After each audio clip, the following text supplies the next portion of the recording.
Good morning everyone, कैसे हैं आप सब। आई होप आप सब बहुत अच्छे होंगे। मैं तृप्ति दुबे अपने चैनल में आप सबका स्वागत करती हूं। तो आज के इस वीडियो में हम हिंदी पेडागोजी के कुछ क्वेश्चंस करने वाले हैं।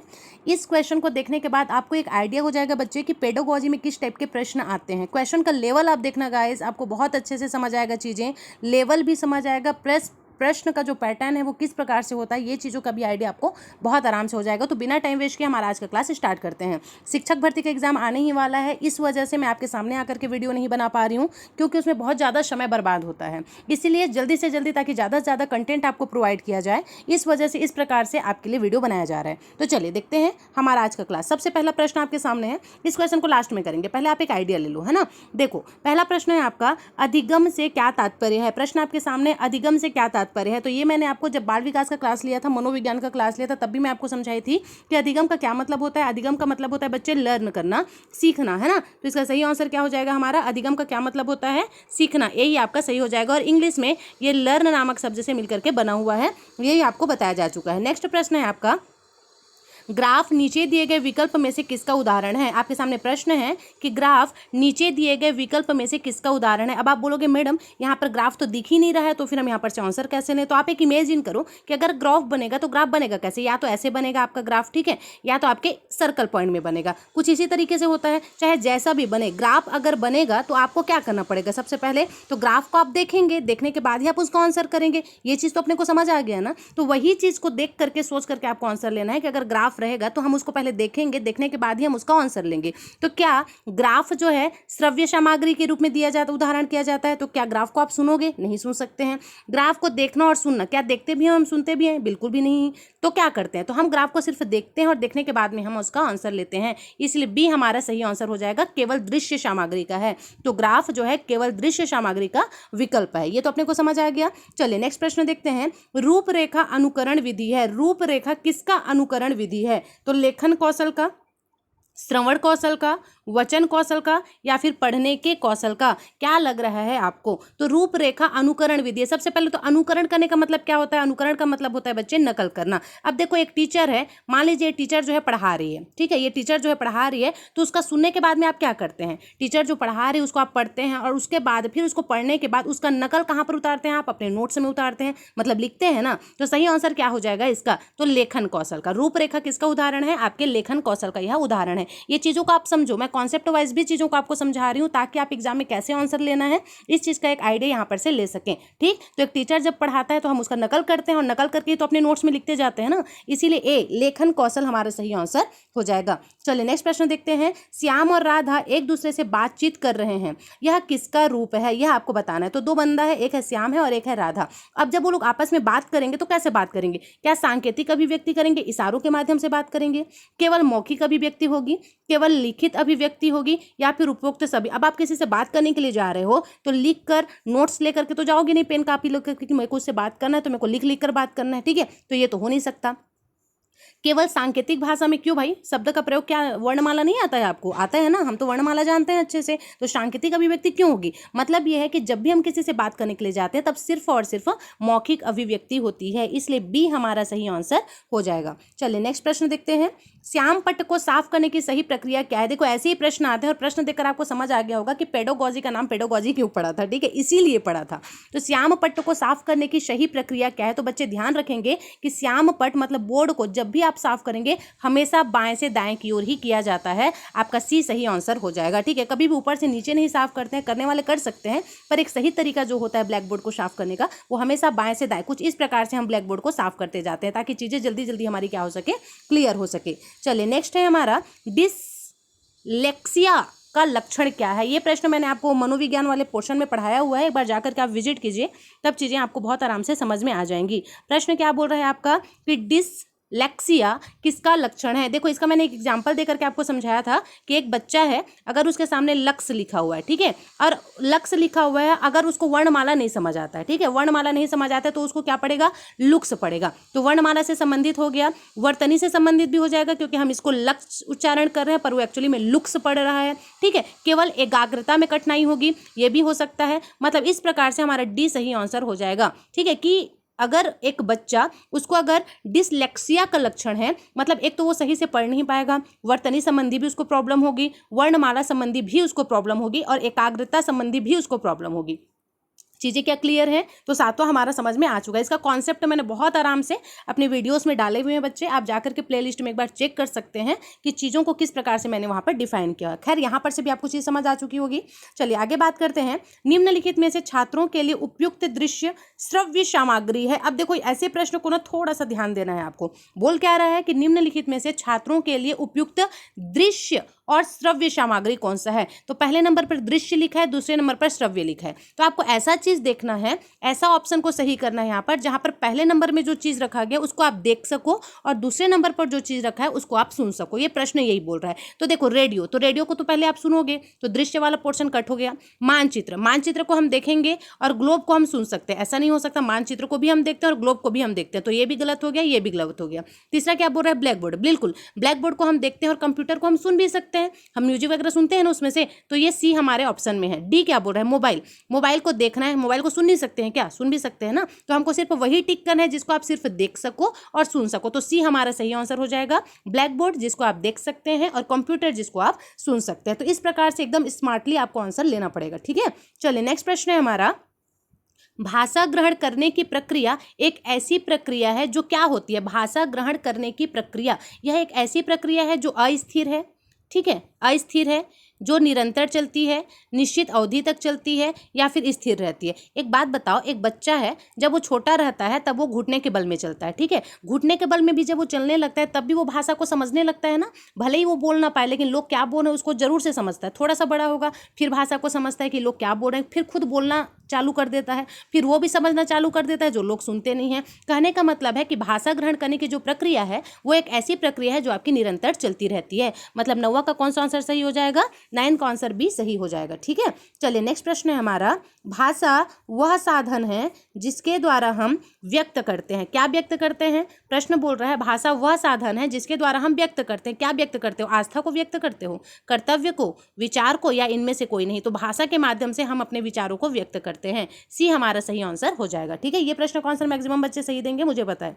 नेक्स्ट प्रश्न है हमारा, सुनना भाषा विकास का निम्न चरण है। अब देखो सुनना भाषा विकास का कौन सा चरण होगा? तो यहाँ पर मैं फिर से वही एग्जांपल आपको दे करके समझाऊंगी कि जैसे मान लीजिए ये टीचर है, ये टीचर आपको पढ़ा रही है, ठीक। अब ये टीचर जो भी पढ़ाएगी उसको आप लिखेंगे, लेकिन लिखने से पहले आप क्या करेंगे? सुनेंगे ना। सबसे पहला काम आपका क्या होगा?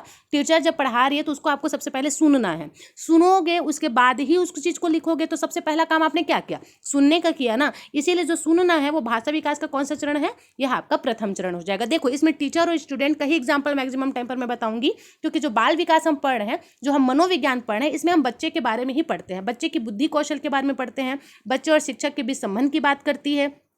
इन सभी चीज़ों के बारे में भी हमको इस सब्जेक्ट में चर्चा करना होता है, ठीक। तो बी हमारा सही आंसर हो जाएगा। नेक्स्ट क्वेश्चन क्या है देखिए, गणितीय कौशल संबंधी विकार होता है। अब ये प्रश्न देखो थोड़ा सा, बोल रहा है गणितीय कौशल संबंधी विकार होता है। क्या विकार होता है भाई? तो पूर्ण अक्षर का लिखना, समय सारणी बनाने में कठिनाई, अपठनीय हस्तलेखन, कागज को बहुत पास से पकड़ना। अब देखो कागज को चाहे पास से पकड़ो या दूर से पकड़ो, इससे तो कोई लेना देना ही नहीं है। अपठनीय हस्तलेखन, हस्तलेखन की बात हो रही है क्या? शॉर्ट हैंड की बात हो रही है? नहीं हो रही है। पूर्ण अक्षर का लिखना, यहाँ पर वर्णमाला का तो कोई बात ही नहीं हो रहा है। गणितीय कौशल का बात हो रहा है। गणितीय कौशल मतलब गणित में हम कैसे शब्द का प्रयोग करते हैं? गणित में क्या अक्षर का प्रयोग करते हैं?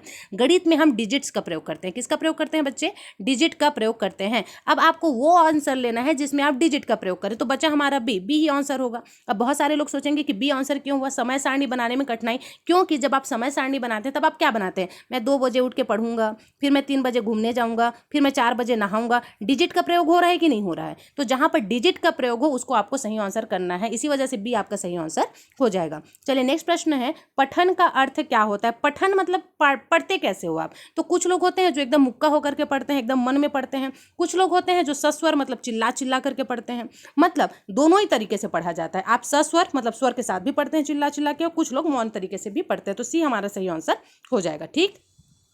चलिए नेक्स्ट प्रश्न हमारा देखते हैं। राष्ट्रीय एकता और अंतर्राष्ट्रीय सद्भावना की स्थापना करना कार्य है। राष्ट्रीय एकता और अंतर्राष्ट्रीय सद्भावना, सबसे पहली बात तो अगर आप किसी के बीच में एकता स्थापित करना चाह रहे हैं तो वहां पर गणित का कोई रोल नहीं है, वहां पर विज्ञान का भी कोई रोल नहीं है, वहां पर इतिहास का भी कोई रोल नहीं है। इन तीनों का रोल आता है जब आप कोई एग्जाम क्वालिफाई करना चाह रहे हैं तो। लेकिन अगर राष्ट्रीय एकता और अंतर्राष्ट्रीय सद्भावना व्याप्त करना चाह रहे हो तो वहां पर आपका भाषा ही मेन रोल प्ले करेगा, है ना। तो सी हमारा सही आंसर हो जाएगा। चलिए नेक्स्ट प्रश्न देख लेते हैं। निम्न में से बच्चों की भाषा संबंधी त्रुटियां नहीं है। भाषा संबंधी त्रुटियां कौन सी नहीं है, यह आपको बताना है। तो चलिए देखिए, बताइए क्या आंसर सही हो जाएगा। तो वाक्य संरचना संबंधी त्रुटि, क्या ये भाषा संबंधी त्रुटि है? बोल रहा है निम्न में बच्चों की भाषा संबंधी त्रुटि नहीं है, बोल रहे हैं ना, भाषा संबंधी त्रुटि नहीं है बोल रहा है। तो जब आप वाक्य संरचना करेंगे तो वहां पर त्रुटि हो सकता है, बिल्कुल हो सकता है। वर्तनी संबंधी त्रुटि भी हो सकता है, जब आप कोई सेंटेंस लिखेंगे तो हो सकता है आप गलत मात्रा कहीं पर लगा दो। शब्द उच्चारण संबंधी, जब आप शब्दों का उच्चारण कर रहे हैं, जैसे कि मैंने बताया था ये है लक्स, लेकिन हम पढ़ देंगे लुक्स, तो उच्चारण में भी तो हमको दिक्कत हो जाता है ना। कोई भी इंग्लिश वर्ड भी हम पढ़ रहे हैं तो प्रोनाउंस करने में हमको प्रॉब्लम होती है, तो वही आपका शब्द उच्चारण संबंधी त्रुटि कहलाता है। चौथे नंबर पर बोल रहा है पाठ्य वस्तु को ग्रहण करना। यहाँ पर आपकी कोई भी त्रुटि नहीं होगी। क्यों भाई? क्योंकि पाठ्य वस्तु को ग्रहण करना है, मतलब सामने वाला बंदा बोलेगा, आपको सिर्फ सुनने का काम करना है, तो सुनने में कहां से त्रुटि होगी? तो इसीलिए सही आंसर क्या हो जाएगा हमारा? ए हो जाएगा। चलिए नेक्स्ट क्वेश्चन देखते हैं। विराम चिन्ह के प्रयोग से संभव होता है। विराम चिन्ह के प्रयोग से क्या संबंध होता, क्या संभव होता है? प्रभावी श्रवण, प्रभावी लेखन, प्रभावी अधिगम या फिर दक्षता का विकास। सबसे पहले एक बात बताओ मुझे, कोई भी चिन्ह का प्रयोग आप कब करेंगे? जब आप बोलेंगे तब आप प्रयोग करेंगे, जब आप लिखेंगे तब प्रयोग करेंगे, जब आप सीखेंगे तब प्रयोग करेंगे, या विकास करेंगे तब प्रयोग करेंगे? तो हमको किसी भी चिन्ह की आवश्यकता तब होती है जब हम कोई चीज़ लिख रहे हो, चाहे आप कोई लेटर लिख रहे हो, चाहे आप मेंस का एग्जाम लिख रहे हो, उसी टाइम पर हमको याद आता है कि हाँ भाई हिंदी में कुछ चिन्ह भी होते हैं। क्लियर है? तो इसका सही आंसर क्या हो जाएगा? बी, प्रभावी। ये तीनों ही गलत हो जाएंगे आपके, बी सही हो जाएगा कि प्रभावी लेखन। जब हम लेखन काम करते हैं ना, उसी टाइम पर हमको याद आता है कि कुछ चिन्ह भी होते हैं, विराम चिन्ह नाम की भी चीज होते हैं। अच्छा, यहां से एक प्रश्न और याद रखेंगे आप, हिंदी में कामता प्रसाद जी द्वारा, कामता प्रसाद, इन्होंने क्या बताया था कि हिंदी में टोटल ये जो चिन्ह होते हैं ना, इनकी संख्या 20 होती है भाई। तो यह भी आप याद रख सकते हैं कि कामता प्रसाद जी के अनुसार चिन्हों की संख्या कितनी होती है? 20 होती है हिंदी व्याकरण में। चीजें क्लियर? चलिए आगे प्रश्न देखते हैं। शिक्षण विधियों के चयन संबंधी अव्यवस्था को दूर करने के लिए ध्यान दिया जाता है। अब शिक्षण विधियों के चयन संबंधी अव्यवस्था को दूर करने के लिए ध्यान दिया जाता है। किस पर ध्यान देंगे आप? किस पर ध्यान देंगे? तो छात्रों की आयु पर ध्यान देंगे, छात्रों की दृष्टिकोण पर ध्यान देंगे, छात्रों के स्वास्थ्य पर ध्यान देंगे, या छात्र की योग्यता और रुचि पर ध्यान देंगे? तो सही आंसर हो जाएगा हमारा डी बच्चे, क्योंकि हमको अगर छात्र को एक सफल व्यक्ति बनाना है तो हमको देखना पड़ेगा कि इसकी योग्यता किस पे है, इसकी रुचि किस में है। देखो हर बच्चे का अपना अपना एक रुचि होता है ना। कुछ बच्चे जो है पेंटिंग में इंटरेस्टेड रहते हैं, कुछ पढ़ाई में, कुछ गेम्स में, कुछ स्पोर्ट्स में, है ना। तो अगर किसी भी स्टूडेंट को एक अच्छा स्टूडेंट बनाना है, एक सफल नागरिक बनाना है, तो हमको सबसे पहला काम शिक्षक का है कि वो उसकी योग्यता पर ध्यान दे, उसकी रुचि पर ध्यान दे। कुछ बच्चों को मैथ्स में इंटरेस्ट है तो कुछ बच्चों को इंग्लिश में इंटरेस्ट है, तो वही काम मेन होता है शिक्षक का कि इस चीज़ को समझना। ठीक है, चलिए आगे बात करते हैं। कौशल के विकास के लिए आवश्यक रूप से ध्यान दिया जाना चाहिए। अगर आप किसी भी बच्चे के कौशल को विकसित करना चाहते हैं, आपको किस पर ध्यान देना चाहिए? सबसे पहले आपको छात्र की रुचि और योग्यता पर ध्यान देनी चाहिए, बिल्कुल देनी चाहिए। उसकी रुचि पर ध्यान दोगे, योग्यता पर ध्यान दोगे, तभी तो उसके कौशल के बारे में आपको पता चलेगा। छात्रों के मानसिक स्तर पर, हाँ जी, ये सबसे ज्यादा जरूरी चीज है। आप एक लेवल को उसको पहचानिए कि यह बच्चा कितनी जल्दी चीजों को ऑब्जर्व कर पा रहा है। ठीक है, सी है ए और बी दोनों। और छात्रों की सामाजिक पृष्ठभूमि नहीं, उसकी कौशल विकास के लिए सामाजिक पृष्ठभूमि के बारे में जानना जरूरी नहीं है। फिलहाल बच्चा पहले कुछ सीखेगा, सीखने के बाद में वो समाज में जाकर के इंक्लूड होगा, लेकिन उससे पहले सी हमारा सही आंसर हो जाएगा कि आपको उसकी योग्यता जाननी होगी, उसकी मानसिक स्तर को पहचानना होगा। नेक्स्ट प्रश्न है हमारा, भाषा अधिगम में किन छात्रों को कठिनाई नहीं होती है? अधिगम का मतलब मैंने आपको क्या बताया? अधिगम का मतलब होता है सीखना। तो भाषा को सीखने में कौन से छात्र को कठिनाई नहीं होती है? ऐसे छात्र जिसके अभिभावक शिक्षित हों, इसका कोई लेना देना नहीं है। जिनमें आत्मविश्वास की कमी हो, कठिनाई नहीं होती है बोल रहा है ना, तो आत्मविश्वास की कमी है मतलब उसको हर चीज में कठिनाई होगा। तीसरा, जिनका मानसिक स्वास्थ्य को बिल्कुल, जो मेंटली प्रिपेयर्ड है, मैच्योर है, जिसका मानसिक स्वास्थ्य ठीक है उसको कभी भी कोई भी भाषा को सीखने में कठिनाई नहीं होता है। जिसकी पारिवारिक स्थिति ठीक हो, इसका कोई लेना देना ही नहीं है इस प्रश्न से, तो सी हमारा सही आंसर हो जाएगा। चलिए नेक्स्ट प्रश्न है हमारा, उच्च प्राथमिक स्तर पर व्याकरण शिक्षा की सर्वाधिक उचित विधि कौन सी है। अब बोल रहा है कि उच्च प्राथमिक स्तर पर व्याकरण शिक्षण की सर्वाधिक उचित विधि कौन सी है। तो यहाँ पर मैं ऑप्शन दे देती हूँ आपको, या तो आगमन विधि होगा या निगमन विधि होगा। तो एक चीज समझना, जब बात हो उच्च प्राथमिक स्तर पर व्याकरण शिक्षण की सर्वोच्च उचित विधि की, तो इसका सही आंसर हो जाएगा हमारा आगमन विधि, निगमन विधि नहीं होगा। कौन सी विधि होगा, आगमन विधि होगा। अब देखो यहाँ से प्रश्न या आपके मन में हो रहा होगा कि आगमन विधि ही क्यों, तो मैं फिर से वही बोलूंगी कि कॉन्सेप्ट वाली क्लास एक बार जाकर आप मेरी देख लीजिए, प्ले लिस्ट में आपको मिल जाएगा कि आगमन विधि किसको कहते हैं और निगमन विधि किसको कहते हैं, आप बहुत अच्छे से समझ जाएंगे। फिलहाल यहाँ पर से कुछ प्रश्न बन जाएगा जो आपको मैं एक बार याद दिला देती हूँ कि सबसे पहली बात तो आगमन विधि को ही आपका वैज्ञानिक विधि भी कहा जाता है। यह पॉइंट आपको याद रखना है कि आगमन विधि को ही क्या कहा जाता है, वैज्ञानिक विधि कहा जाता है। आगमन विधि में क्या होता है, तो इस विधि में एग्जाम्पल से रूल की तरफ जाते हैं। मतलब अगर आपको आगमन विधि से पढ़ाया जा रहा है तो पहले आपको कुछ उदाहरण दिया जाएगा, उदाहरण देने के बाद फिर आपको उसके नियम को बताया जाता है। पहले एग्जाम्पल देते हैं, उसके बाद फिर उसके रूल्स को समझाते हैं। तो इसीलिए आगमन विधि को एग्जाम्पल से रूल की तरफ जाने वाली विधि के नाम से जाना जाता है। एक प्रश्न बन जाता है कि जो आगमन विधि है वो किसने दिया था, तो आप याद रखेंगे बच्चे, आगमन विधि और निगमन विधि दोनों ही आपके अरस्तु महोदय ने दिया था। निगमन विधि क्या होता है, तो इसको भी आप समझेंगे। निगमन विधि जस्ट आगमन का उल्टा होता है। इसमें पहले रूल्स बताया जाएगा आपको, उसके बाद एग्जाम्पल बताया जाता है। जबकि आगमन विधि में पहले आपको एग्जाम्पल बताया जाता है, उसके बाद रूल्स बताया जाता है। याद कैसे रखेंगे, तो सिंपल वे में, निगमन विधि बोल रहा है तो निगमन में पहले नियम बताएंगे, उसके बाद उदाहरण बताएंगे, और इसका जस्ट उल्टा आप आगमन विधि को कर लीजिएगा। ठीक है, तो इतने सारे प्रश्न यहाँ से बन सकते थे जो कि मैंने आपको बता दिया। एक बार कॉन्सेप्ट जाकर के क्लियर कर लें, आप प्ले लिस्ट में चीजें आपको समझ में आ जाएंगी। और जो भी भाई बहन मेरे वीडियो को देख रहे हैं, यह वीडियो बिल्कुल निःशुल्क आपको प्रोवाइड किया जा रहा है, ताकि दुनिया के किसी भी कोने में बैठा कोई बच्चा अगर हुनर है उसके अंदर, तो मात्र इस वजह से कि उसके पास पैसे की कमी है, वो कोचिंग करने में कोचिंग एफर्ट नहीं कर पा रहा है, तो वो किसी से पीछे नहीं होना चाहिए। तो अपनी तरफ से एक छोटी सी कोशिश मैं कर रही हूँ आप लोगों के लिए, तो बिल्कुल निःशुल्क है। जितनी भी क्लासें होंगी, शिक्षक भर्ती का पूरा तैयारी आपको करवाया जाएगा, हर एग्जाम का पूरा तैयारी इस चैनल पर आपको मिल जाएगा। तो अगर अभी तक आपने मेरा चैनल सब्सक्राइब नहीं किया है, जरूर से सब्सक्राइब कर दीजिए। और अगर आपको प्रश्न समझ आ रहा है तो लाइक और कमेंट करके जरूर से बताएं कि आपको वीडियो कैसा लगा है। ठीक है, चलिए अगला प्रश्न है हमारा, कक्षा में प्रयोग की गई कोई भी सामग्री तभी शैक्षिक सामग्री कही जा सकती है जब, जैसे क्लास में कोई भी सामग्री आप प्रयोग कर रहे हैं तो वो शैक्षिक सामग्री कैसे कहा जाएगा, तो एक तो वह शिक्षक के रुचि के अनुरूप हो, तो उसको शैक्षिक सामग्री क्यों बोलोगे भाई।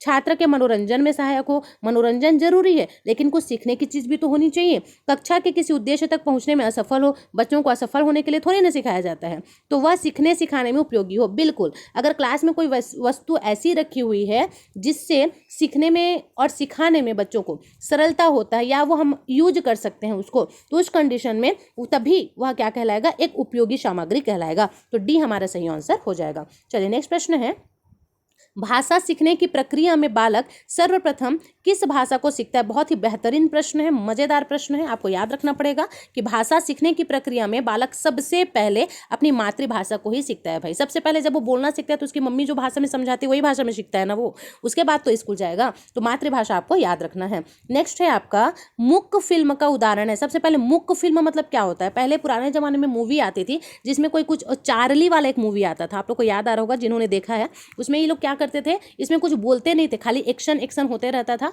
ठीक है, इशारों इशारों में बातें होती थी, मुंह से मतलब शब्द नहीं निकला जाता था। तो ऐसे फिल्म को मुक फिल्म कहते हैं। अब मुक फिल्म का उदाहरण कौन सा होगा, देखो बताओ। दृश्य श्रव्य सामग्री, मतलब जिसको देखा जाए और सुना जाए। ठीक है, दूसरा क्या है आपका, दृश्य सामग्री सिर्फ देखा जाए, श्रव्य सामग्री का या उपयुक्त में से कोई नहीं। तो मैंने आपको बताया ना, मुक फिल्म है जिसमें से आवाज नहीं आएगी, उसको सिर्फ आपको देखना है। तो बी आपका सही आंसर हो जाएगा। नेक्स्ट प्रश्न क्या है हमारा, नेक्स्ट प्रश्न है भाषा की परिपक्वता से क्या तात्पर्य है। भाषा की परिपक्वता से क्या तात्पर्य है ये बोला जा रहा है। तो सबसे पहले देखो, विविध भाषाओं की जानकारी होना। अगर आपको विविध भाषा की जानकारी हो गई है, इसका मतलब आप बिल्कुल नहीं बोल सकते कि भाषा में आपकी परिपक्वता आ गई है। भाषा के अव्यय और स्वरों पर अनियंत्रण होना, ये तो हो ही नहीं सकता। भाषा का अधिकाधिक प्रयोग करना, अब जरूरत से ज्यादा ही बात कर दोगे तो उसको छत्तीसगढ़ी में लपरहा कहा जाता है और हिंदी में वाचाल कहा जाता है। ठीक है, तो ये कोई भाषा की परिपक्वता हम इसको नहीं कहेंगे। तो व्याकरणिक नियमों की जानकारी होना, ये आपका सही हो जाएगा। जाएगा। अब यहाँ पर बहुत सारे बच्चे कंफ्यूज हो जाएंगे कि व्याकरणिक नियमों की जानकारी क्यों होगा। बच्चे सबसे पहले तो एक बात समझो, यहाँ पर परिपक्वता शब्द का प्रयोग हुआ है। तो जब आप कक्षा 8वीं में पहुंच जाएंगे मतलब आप मोटे मोटे तौर पर थोड़े से परिपक्व हो गए हैं। तो जब आप परिपक्व हो जाते हैं तभी फिर आपको व्याकरण की जानकारी देनी चालू होती है, तब तक आप पूरी तरीके से नियम को जान जाते हैं। ठीक है, इसीलिए ए हमारा सही आंसर हो जाएगा। नेक्स्ट है, भाषा शिक्षण में विभिन्न स्तर के बच्चों की चुनौतियों के लिए एक सफल दृष्टिकोण है। प्रश्न आपके सामने है, बोल रहा है भाषा शिक्षण में विभिन्न स्तरों के बच्चों की चुनौती के लिए एक सफल दृष्टिकोण कौन सा होगा। अब यहाँ पर या तो ये मनोवैज्ञानिक दृष्टिकोण होगा या फिर ये वैज्ञानिक दृष्टिकोण होगा। ठीक है, आध्यात्मिक नहीं हो सकता। बच्चे को हमको भगवान के सम्मुख अभी पहले से ही नहीं पहुंचा देना है। ठीक है, भगवान में लीन करना है, लेकिन थोड़ा उम्र जीने दो उनको, उसके बाद फिर समाज शास्त्रीय दृष्टिकोण बिल्कुल नहीं, फिलोसोफर तो बनाना ही नहीं अपने को। तो या तो वैज्ञानिक दृष्टिकोण होगा या मनोवैज्ञानिक दृष्टिकोण होगा। तो मनोवैज्ञानिक ही दृष्टिकोण ही एक ऐसा होता है जिसमें शिक्षक और एक बालक के बारे में बताया जाता है या सिर्फ बच्चों के बारे में बताया जाता है, हम ये भी बोल सकते हैं ना। तो इसीलिए ए हमारा सही आंसर हो जाएगा कि बच्चों की चुनौती के लिए एक सफल दृष्टिकोण या बच्चों के बारे में ज़्यादा से ज़्यादा जानकारी कहाँ से मिलती है हमको, तो मनोवैज्ञानिक दृष्टिकोण से मिलती है। चीज़ें यहाँ पर क्लियर है क्या। अब सबसे पहला प्रश्न जो मैंने स्किप किया था, ये प्रश्न यहाँ पे लिखा हुआ है जो आपको दिख रहा होगा। तो प्रश्न है हमारा, सुंदरम कक्षा 8 का छात्र है। ये प्रश्न को समझो, सुंदरम कक्षा 8वीं का छात्र है, उसका सतत आकलन करने में सबसे अधिक क्या महत्वपूर्ण है। ये आपके सामने है। मतलब एक स्टूडेंट है जो कक्षा 8वीं में पढ़ता है, अब आपको क्या करना है, उसका सतत आकलन करना है, मतलब लगातार उसको चेक करना है कि वो बच्चा कैसा है। तो उसमें सबसे अधिक महत्वपूर्ण क्या रहेगा कि उसका आप मौखिक परीक्षा लो, ओरली टेस्ट लो, ठीक है, या फिर रिटर्न टेस्ट लो, लिखित परीक्षा लो, या व्याकरण की बारीक जानकारी लीजिए आप, या भाषा प्रयोग की क्षमता आप देख सकते हैं। तो पहली बात तो बच्चा भी 8वीं में है, एकदम व्याकरण में माहिर हो नहीं सकता, तो ये इसको हम सही से काट देते हैं। भाषा प्रयोग की क्षमता 8वीं का लड़का है, इतना अच्छा थोड़ी जान जाएगा एक ही बार में बोलना, ये भी नहीं हो सकता।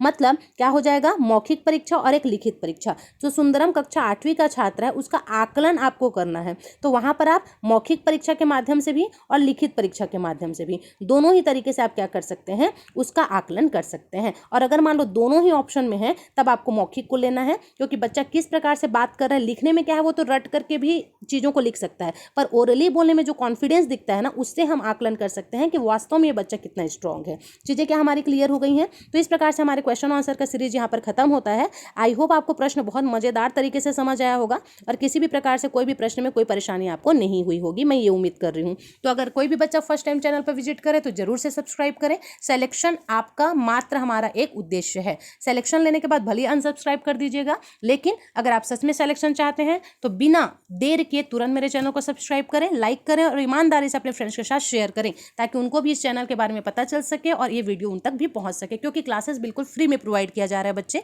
तो हर किसी को इस वीडियो के बारे में जानकारी होना चाहिए। चलिए इसी के साथ मैं तृप्ति दुबे मिलती हूँ फिर नेक्स्ट वीडियो में। तब तक के लिए थैंक यू सो मच।